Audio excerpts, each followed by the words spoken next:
sel setiap harinya. Ya, bayangkan tuh, banyak sekali sel-sel yang mati. Kalau darah lebih banyak lagi, 2 juta sel dalam 1 detik. Ya, jadi setiap saat itu ada sel-sel yang mati.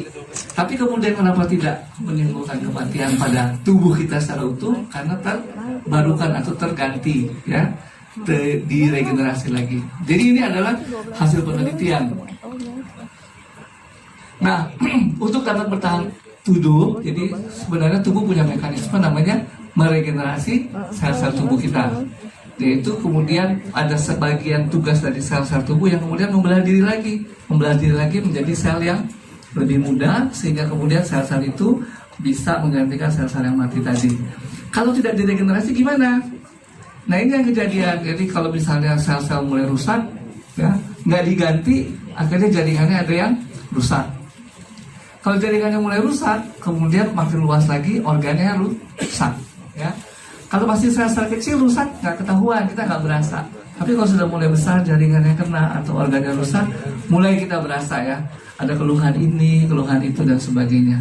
Bahkan kemudian organ dengan organ, kan ada hubungannya tuh, ada sistemnya. Itu juga bisa lagi rusak lagi, karena organnya yang tadi satu-satu single organ mengalami kekacauan, sistemnya makin kacau. Sistem dengan kacau, dengan sistem yang lain mengacaukan sistem yang satu lagi, akhirnya seluruh tubuh terjadi kegagalan dan terakhir meninggal. Itu proses kenapa seseorang menjadi meninggal, ya. Dalam tingkat yang paling kecil, seluler, ya, setiap hari selalu ada kematian sel-sel. Kenapa sel-sel itu bisa rusak dan mati, ya? Pasti Bapak Ibu udah tahu lah, ya, penyebabnya. Nah, ini mungkin udah sehari-hari, ya, sampai kadang-kadang nggak sadar. Ada yang dari luar kota Jakarta tidak? Ada. Yang terbang kalau masuk, ya. Nah, kalau masuk Soekarno-Hatta itu udah nggak kelihatan Jakarta, ya, kotor sekali. Tapi kalau nanti balik, entah ke Bengkulu, entah ke mana lagi, ya, mungkin ada yang Flores Timur, itu lebih jernih udaranya, kelihatan, ya. Atau kalau sekarang Bapak Ibu yang dari daerah datang ke Jakarta nggak pernah lihat langit yang biru. Kenapa? Ya ini dia masalahnya polusi, ya. Polusi di Jakarta itu segitu hebatnya, sehingga kita kemudian banyak challenge, ya, dalam tubuh kita, banyak sel-sel yang rusak, ya. Ditambah dengan makanan juga sudah beda, ya. Makanannya beda, ada polusi lagi, rokok, ya. Itu semua adalah zat-zat yang meracuni tubuh kita, ya, sehingga kemudian sel-sel kemudian harus rusak dan mati. Mungkin kalau pernah dengar, ya, racun-racun ini menimbulkan antioksidan di dalam tubuh kita. Bukan antioksidan, apa namanya? Radikal bebas, ya, radikal bebas yang harus dilawan dengan antioksidan, sehingga itu membuat tubuh kita rusak, ya. Makanan juga bisa keracunan dari pestisida, ya, karena itu kenapa sekarang pakai seperti itu?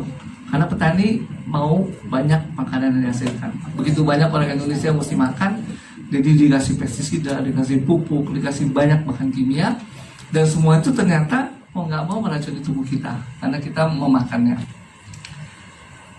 Oke. Nah, ini kalau Bapak Ibu sudah di Jakarta, biar cuma sebentar, 1-2 hari. Nah, ini yang akan Bapak Ibu temui nanti, ya, bahaya polusi, ya. Dan kemudian ini semuanya bisa menyebabkan apa? Gangguan di mata, ya. Contoh yang paling gampang, mata bisa menjadi kering atau jadi merah, ya. Tapi yang lebih berbahaya kan kalau mengganggu apa? Mengganggu saluran pernapasan, mengganggu peredaran darah sehingga timbul stroke, ya. Mengganggu sistem hormonal, misalnya timbulnya diabetes. Itu yang paling berbahaya. Buat bapak juga yang berbahaya kalau setelah diabetes terjadi nggak bisa berdiri, ya. Nggak bisa berdiri, yang ngamuk mamanya, ya. Jadi yang ngamuk-ngamuk, ya. Itu juga bahaya, ya. Itu para pengaruh dari diabetes, ya. Nah, karena itu semua itu adalah proses penuaan, ya. Jadi tadi saya ringkas sedikit, ya, kita mati karena ada proses penuaan. Proses penuaan itu terjadi karena tubuh tidak bisa meregenerasi dirinya, ya. Tubuh harusnya bisa meregenerasi diri karena di dalam tubuh itu ada namanya stem cell. Jadi stem cell itu adalah sel-sel muda. Sel-sel muda yang tugasnya memang harus beregenerasi diri, ya. Harus membelah diri, meregenerasi sehingga menghasilkan sel-sel baru untuk mengganti sel-sel yang mati dan jaringan yang rusak. Nah, ini jadi pemikiran. Nah, si dokter Kaplan ini, dia berpikir mungkin kalau penyakit ini disebabkan penuaan, apakah bisa dengan memberikan sel-sel yang muda tadi, stem cell tadi untuk terapi. Jadi ini sudah menjadi satu metode baru ya di dalam kedokteran untuk memberikan sel-sel yang muda tadi. Ya seperti ini gambarnya kurang lebih ya.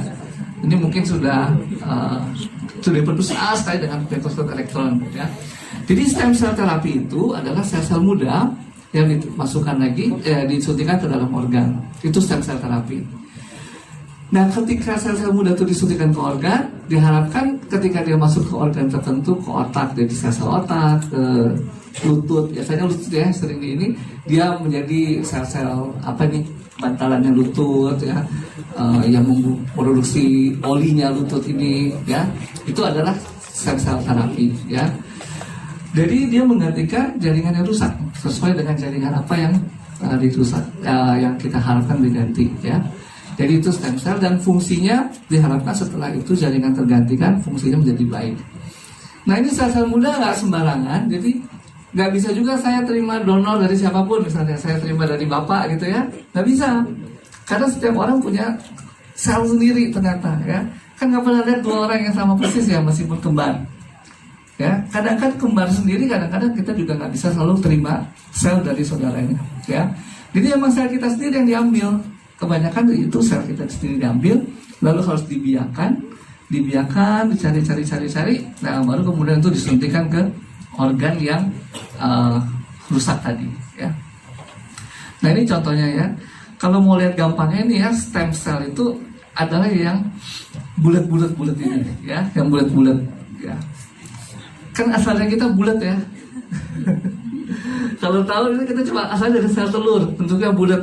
Temannya kecebong ya, nah, itu cuma begitu aja ya. Tapi dalam 3 bulan ya, dalam 3 bulan setelah bulan keempat kita udah bisa merasakan bayi kita ya, bener nggak? Nggak sih, bapak-bapak nggak pernah bisa merasakan ya. Yang merasakan hanya ibu-ibu ya, setelah bulan keempat, bulan kelima. Jadi setelah 3 bulan udah lengkap, udah ada telinganya, udah ada mata, udah ada otot. Padahal tadinya bulat-bulat doang. Nah yang bulat-bulat itu yang stem cell ya, kira-kira seperti itu gambarannya. Kemudian dia bisa jadi sel otot tuh yang merah, kalau bapak ibu lihat ya, kayak daging ya, ada serat-seratnya.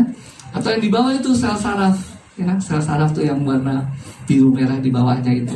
Nah itu lebih rumit lagi, bentuknya kan banyak cabang-cabangnya kayak pohon gitu ya. Nah itu yang terjadi, stem cell bisa berkembang jadi sel dewasa.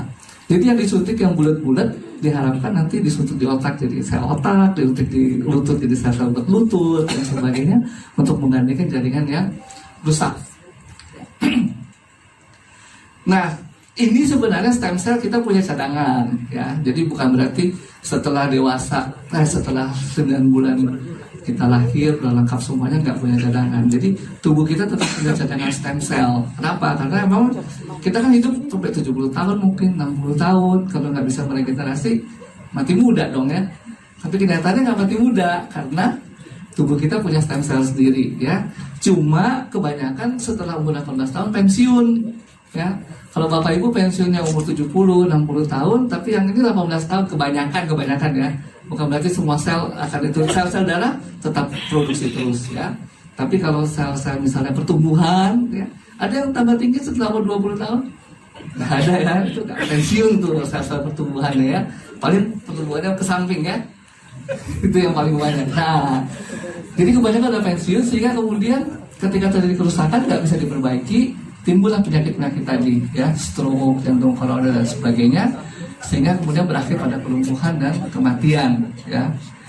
Nah ini sebenarnya nggak terjadi kalau zaman dulu. Zaman dulu mungkin punya kakek nenek umur sampai 80 tahun ya, tapi sekarang makin lama makin muda nih, umur 30 tahun, 35 tahun sudah mulai sakit jantung, darah tinggi ya. Bahkan juga ada mungkin teman-teman yang 40 tahun sudah meninggal karena stroke ya. Itu karena terjadi akibat keracunan-keracunan tadi, polusi dan sebagainya ya. Itu yang menyebabkan sel-selnya kemudian cepat rusak diganti lagi, akhirnya tidak punya kemampuan lagi ya. Nah stem cell ini yang dipikirkan oleh si dokter Kaplan tadi gunanya apa? Gunanya ya sebelum semuanya rusak diambil dulu deh, disimpan di biak ya, kemudian disuntikan ke jaringan yang rusak tadi supaya menggantikan jaringan yang rusak tadi. Itu